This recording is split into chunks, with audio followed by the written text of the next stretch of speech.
Halo para sahabat Sang Sabda, kita bertemu lagi dalam renungan minggu ini.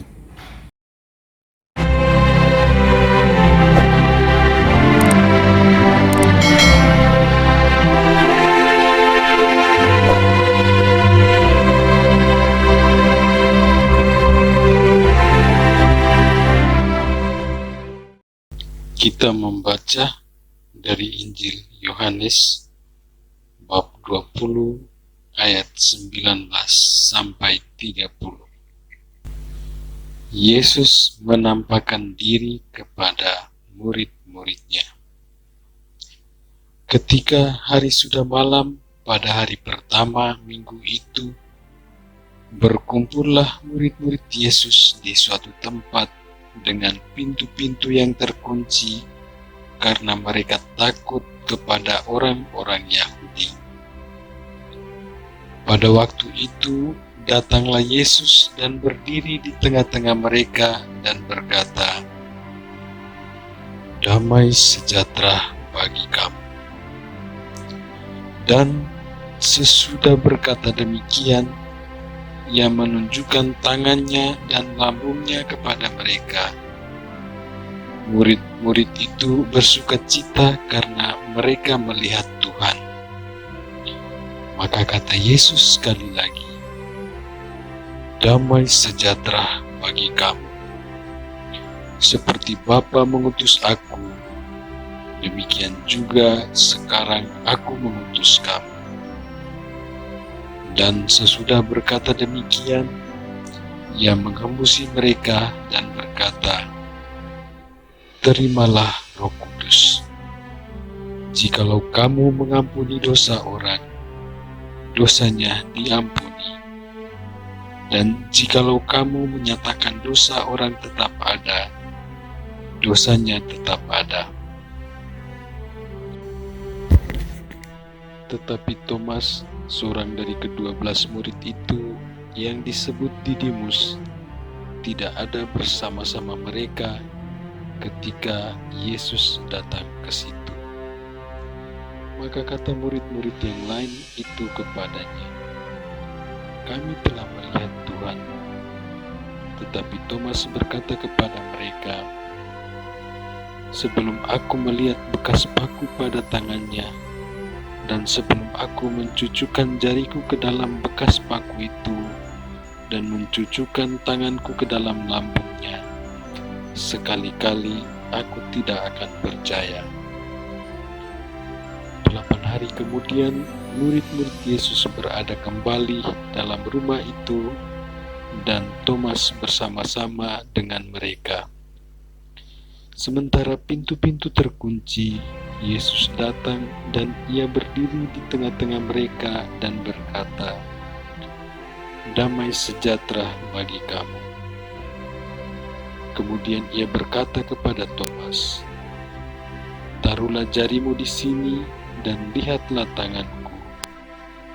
Ulurkanlah tanganmu dan cucukkan ke dalam lambungku, dan jangan engkau tidak percaya lagi, melainkan percaya." Thomas menjawab Dia, "Ya Tuhanku dan Allahku." Kata Yesus kepadanya, "Karena engkau telah melihat aku, maka engkau percaya. Berbahagialah mereka yang tidak melihat, namun percaya." Demikianlah sabda Tuhan.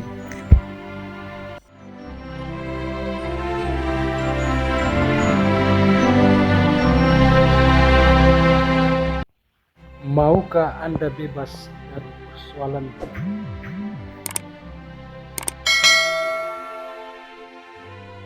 Allah jauh lebih besar daripada masalah apapun. Demikian kata Paus Fransiskus. Kisah dalam bacaan Injil tadi sangat menarik. Peristiwa salib membuat hidup para murid mengalami ketakutan.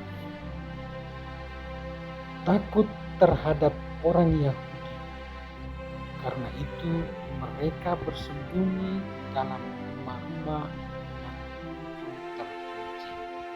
Dalam suasana itu, Yesus datang menjumpai mereka. Buah dari perjumpaan itu adalah ada damai dan sukacita. Ketakutan mereka berubah. Saat perjumpaan itu, Thomas tidak ada. Waktu Thomas datang, teman-temannya dengan semangat menceritakan kisah perjumpaan tadi. Thomas katakan, "Sebelum aku mencucukkan jariku ke dalam luka-lukanya, sekali-kali aku tidak percaya." Yesus datang dan bertemu Thomas.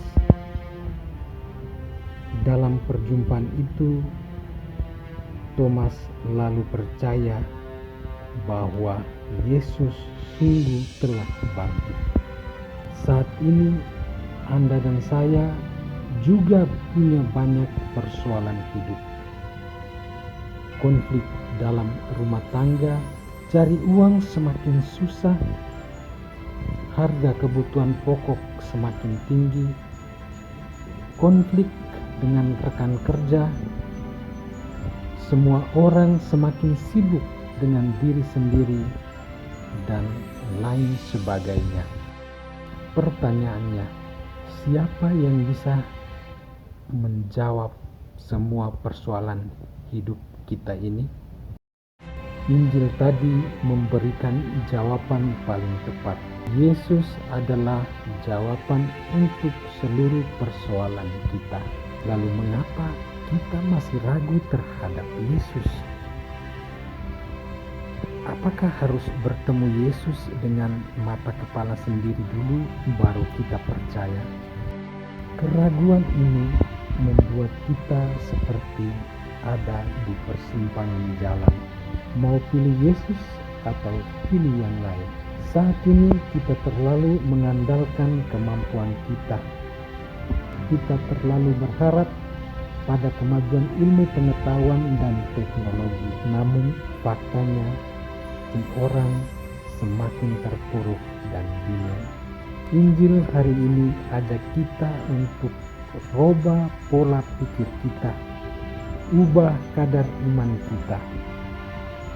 Kalau kita sungguh percaya Yesus, maka akan ada jalan keluar untuk seluruh persoalan hidup kita.